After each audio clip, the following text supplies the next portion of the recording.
Barakatul Fatihah agar beliau diselamatkan oleh Allah dari makar orang-orang jahat, dari segala tipu muslihat dan tipu daya yang ingin menjebak dan menghancurkannya. Mereka melakukan beragam cara, aneka ragam cara mereka lakukan untuk membungkam dakwah Islam. Insya Allah perjalanan panjang ini tidak menjadi perjalanan yang berat, tapi menjadi perjalanan yang ringan, perjalanan yang penuh kemudahan darinya. Kita niatkan ikhtiar ini sebagai ibadah kepada Allah Subhanahu wa Ta'ala. Jadi ada upaya pembungkaman, ada upaya pembunuhan, ada upaya pengusiran. Inilah dikarenakan saudara yang dilakukan oleh orang-orang kafir. Dengan memohon doa dari semua, dengan berharap ridho, petunjuk, dan inayah darinya. Insya Allah perjalanan panjang ini tidak menjadi perjalanan yang berat, tapi menjadi perjalanan yang ringan, perjalanan yang penuh kemudahan darinya. Subhanallah walhamdulillah wa la ilaha illallah. Dan kita mohon kepada Allah bi kuwatil Fatihah, mu'jizatil Fatihah, agar Allah Subhanahu wa Ta'ala memberikan taufik dan hidayah kepada Bapak Gubernur kita untuk tetap dan selalu menjadi pemimpin yang istiqamah.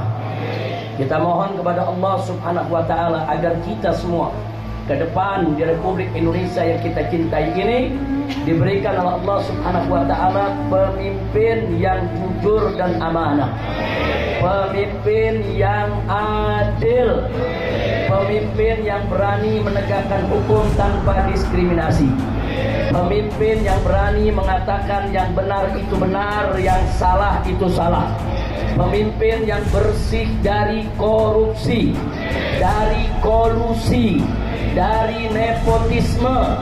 Pemimpin kita mohon kepada Allah yaitu pemimpin yang takut kepada Allah dan taat kepada Rasulnya, pemimpin yang siap untuk mensejahterakan rakyatnya, pemimpin yang siap menjaga bangsa dan negaranya, pemimpin yang jauh dari dusta dan ingkar janji, pemimpin yang jauh dari segala bentuk kebohongan dan sikap diskriminatif, pemimpin yang jauh dari sikap penzaliman terhadap rakyatnya sendiri. Mudah-mudahan insya Allah kita mohon kepada Allah bibarakatil Fatihah agar Bapak Gubernur DKI Jakarta yang sebentar lagi akan mengakhiri masa jabatannya diberikan oleh Allah Subhanahu wa Ta'ala kekuatan, diberikan oleh Allah Subhanahu wa Ta'ala kemenangan di dalam melawan musuh-musuhnya, di dalam melawan segala makar orang-orang jahat, di dalam melawan segala tipu daya dan tipu muslihat, di dalam melawan segala jebakan politik dari orang jahat manapun. Dan kita mohon kepada Allah semoga kelak kita mendapatkan pemimpin yang mampu untuk menegakkan hak asasi manusia di Republik ini. Ala hadhihi niyya wa likulli niyatin salihah wa ila hadratin nabiyil mustafa sallallahu alaihi wasallam bisirril Fatihah. A'udzubillahi minasyaitonir rajim. Bismillahirrahmanirrahim. Alhamdulillahirabbil alamin arrahmanir rahim maliki yaumiddin. Iyyaka na'budu wa iyyaka nasta'in. Ihdinas siratal mustaqim. Siratal ladzina an'amta 'alaihim ghairil maghdubi 'alaihim waladdallin. Amin amin ya rabbal alamin. Nah, sebagai penutup saya mewakili seluruh kawan-kawan di dalam pergerakan 212 yang pada tahun 2017 saudara berjibaku habis-habisan berjuang di Jakarta ini, dan akhirnya dengan berkat kebersamaan kita dan persatuan kita serta keikhlasan Anda semua, Allah berikan kemenangan sehingga Bapak Dr. Anies Rashid Baswedan menang dan menjadi gubernur di DKI Jakarta. Nah, pada kesempatan ini saya hanya ingin menyampaikan apresiasi, yaitu ucapan terima kasih. Beliau menjadi gubernur tidak mengecewakan kita. Betul? Betul? Sebab maaf Pak Anies, kita ini sebetulnya senut-senut juga milih Pak Anies. Takut-takutnya tahu-tahu Pak Anies jadi pemimpin lebih jelek dari yang kemarin. Nah, kalau lebih jelek yang dari kemarin kita malu semua, betul? Betul? Nah, ternyata jujur, lebih jelek apa lebih bagus? Lebih jelek apa lebih bagus? Lebihnya dikit apa banyak? Lebihnya dikit apa banyak? Takbir! Shallu ala Nabi. Jadi saya ingin menyampaikan apresiasi, penghargaan dan terima kasih yang beliau menjadi gubernur Jakarta tidak mengecewakan kita yang kemarin berjibaku ikut berjuang. Betul? Betul? Saya tanya, kecewa tidak? Kecewa tidak? Kecewa tidak? Senang tidak dapat pemimpin bagus? Senang tidak dapat pemimpin adil? Senang tidak dapat pemimpin berani? Senang tidak dapat pemimpin yang berani melawan oligarki? Betul? Nah, ke depan saya mau tanya, siap punya pemimpin yang berani melawan oligarki? Siap punya pemimpin yang siap menegakkan keadilan? Siap punya pemimpin yang siap untuk menegakkan hak asasi manusia di Republik ini? Betul? Siap bersatu? Siap bersaudara? Siap berjuang kembali? Akbar! Belum kampanye, belum. Ini namanya apresiasi. Jadi terima kasih Pak Anies, jazakumullahu khairan jasa. Mudah-mudahan husnul khatimah.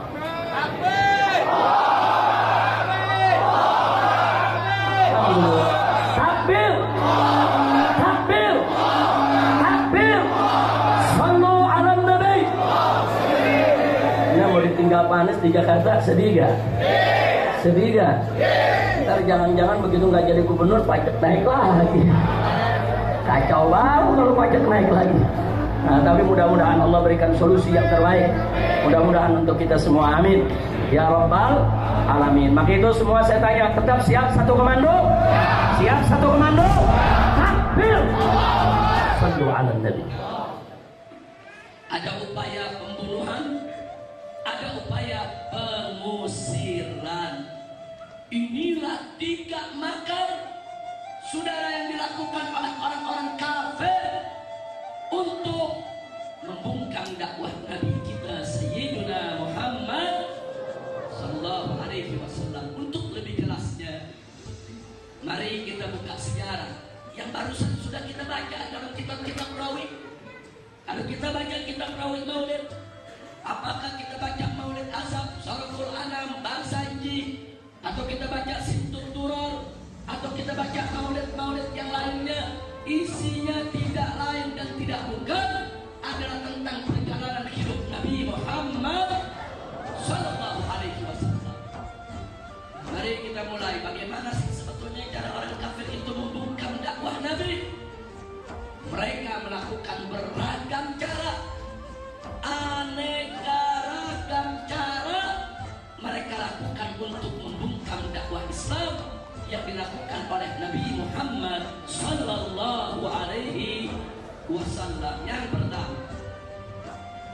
Yang pertama, mereka mencaci maki Nabi kita.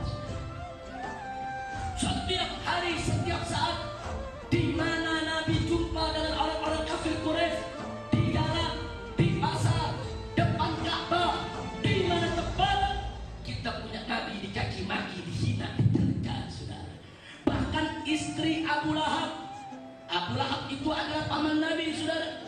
Istrinya setiap pagi menyempatkan diri untuk datang ke rumah Nabi, ketuk pintu rumah Nabi. Untuk apa? Begitu Nabi buka pintu, dia seprot, dia labrak, dia caci maki, sehingga caci maki